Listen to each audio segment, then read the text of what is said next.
Donc effectivement, ce qu'on raconte dans cette programmation, c'est l'histoire d'un orchestre, c'est l'histoire de musiciens et de musiciennes et d'une équipe administrative et technique qui est là aussi. C'est 130 personnes qui vivent ensemble. On dit souvent qu'un orchestre, c'est une grande famille. En réalité, c'est vrai.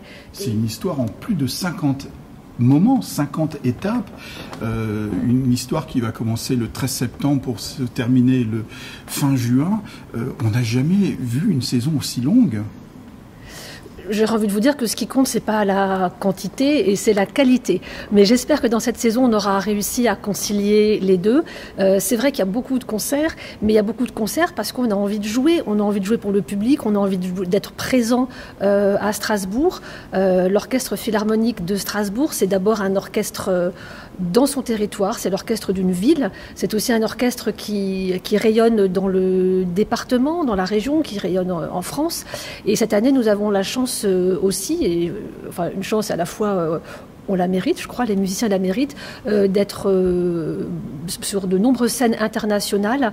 Et tout l'enjeu pour l'Orchestre Philharmonique de Strasbourg, c'est d'à la fois être très présent pour son public, de fidèles, de très fidèles abonnés, de nouveaux spectateurs, de jeunes, de moins jeunes, et en même temps d'être l'invité des scènes les plus prestigieuses. Nous avons fait une très belle tournée en juin 2017 et après le succès de cette tournée, nous sommes réinvités en avril prochain avec Vadim Repin. Donc ce sera un grand plaisir de retrouver ce violoniste, cet immense artiste qui se produira d'ailleurs à Strasbourg avant de partir en Corée. Nous sommes également invités sur les très belles salles allemandes. Ce sera un grand bonheur de jouer à Hambourg, dans la nouvelle salle de la Elbphilharmonie. Nous serons de retour à Francfort, à Essen, Düsseldorf. Nous sommes invités également à Lucerne, au KKL. Donc vous voyez, c'est ce grand écart permanent entre notre présence locale qui est fondamentale pour nous et ce rayonnement, cette mission que nous avons aussi d'être l'ambassadeur de Strasbourg. Et on perçoit un peu votre empreinte dans cette saison, c'est avec l'importance donnée à la musique de chambre, et c'est fondamental d'ailleurs pour les musiciens. Alors c'est fondamental, je crois, à plus d'un titre. D'abord, je pense que c'est important qu'une ville comme Strasbourg ait une saison de musique de chambre. Donc je suis ravie que nous puissions la proposer à Strasbourg, et on peut le faire parce qu'on a 110 musiciens qui fourmillent d'idées, qui sont des très grands musiciens au plan collectif dans l'orchestre, mais aussi au plan individuel. Vous savez, on dit souvent une équipe de foot ou une équipe de rugby, c'est d'abord la force d'un collectif, et on peut avoir tous les talents individuels du monde. Ce qui compte aussi, c'est ce sens de l'équipe et peut-être même de la famille, en tout cas, enfin de la vie ensemble. Et dans notre orchestre, eh bien, nous avons les deux. Nous avons beaucoup de très grands musiciens. Nous avons ce sens du collectif. Et ce qu'apporte aussi la musique de chambre, c'est cette capacité, ou ce travail aussi que font les musiciens de jouer ensemble, de s'écouter, de monter des programmes. Et à titre personnel, je suis absolument persuadée que loin d'être contradictoire, une saison de musique de chambre, elle est fondamentale pour un orchestre parce qu'elle crée ces liens, elle permet de travailler le son qui fait que on percevra quelque chose dans les grandes pages symphoniques et notamment dans Mahler. Marco Lettonia dit souvent une symphonie de Mahler, mais c'est de la musique de chambre, et voilà, je pense qu'il y a un écho très fort entre notre programmation de musique de chambre et notre programmation symphonique, et c'est ce travail artisan presque du quotidien, de l'écoute, de fabrique du son. C'est ce qui fait aussi, je pense, une identité très forte à Strasbourg, cette qualité dans l'harmonie, bien sûr, on le sait, mais chez les cordes. Et je crois beaucoup à la musique de chambre pour travailler cela. Par ailleurs, les formations de musique de chambre sont aussi plus faciles à déplacer, et c'est difficile de jouer en grande formation en centre-ville à des horaires un peu décalés. En musique de chambre, on peut irriguer la ville, le territoire, on peut faire des propositions qui sont plus faciles à mettre en œuvre. Voilà. Donc, on avait dans le passé cette traditionnelle saison de musique de chambre le dimanche matin à 11h. Mais enfin, peut-être qu'il y a beaucoup de gens qui n'ont pas du tout envie de se lever le matin, le dimanche, pour aller écouter de la musique. Alors peut-être que la proposition de 12h30 à l'Opéra, elle leur sera plus adaptée. ou peut-être même que celle de 18h leur correspondra davantage. Donc voilà, c'est ça que je cherche aussi à faire avec la musique de chambre, c'est être encore plus proche des habitants et aussi offrir ce terrain de jeu aux musiciens qui sont formidables. Et je dis les musiciens, je ne dis pas les solistes, parce que la musique de chambre, c'est 110 personnes et je ne fais pas de distinction. On pourrait aussi parler de la programmation très originale qui vous est proposée par ces musiciens. On va aller de la musique baroque à la musique contemporaine avec des découvertes. On pourrait citer Berio, on pourrait citer une petite pièce de Stravinsky, mais on pourrait citer aussi le Sextuor pour 2 corps et Quatuor à cordes de Beethoven. C'est beaucoup d'imagination de la part des musiciens.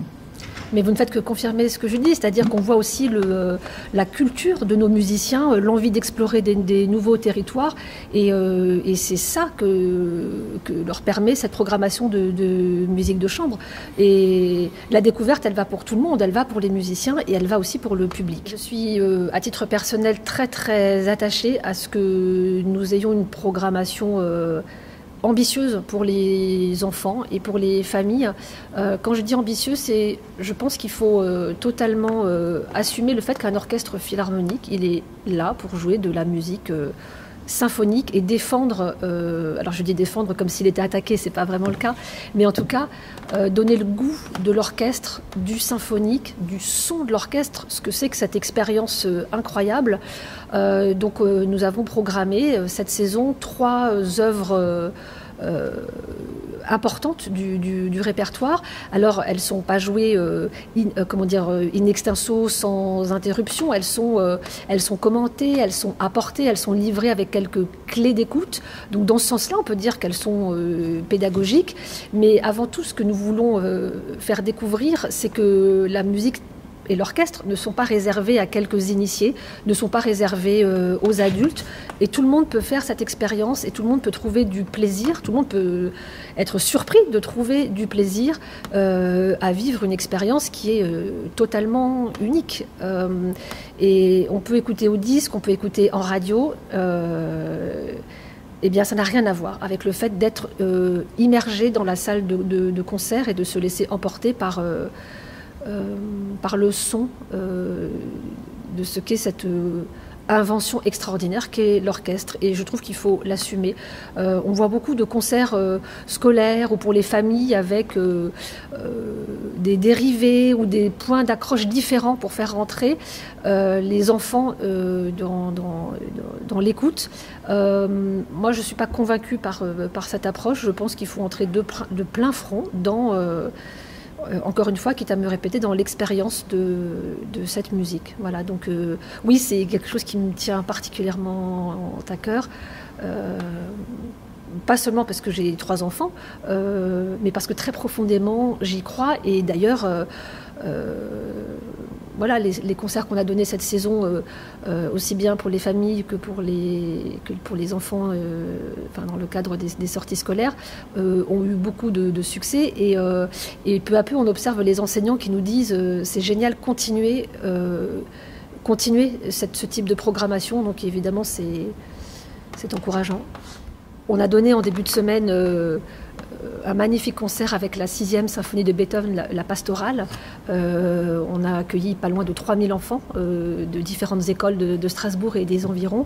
Et puis à la sortie d'un concert, il y avait un petit garçon à qui j'ai tout simplement demandé « Est-ce que ça t'a plu ?» Et il m'a répondu « J'avais pas pensé que je pourrais aimer. »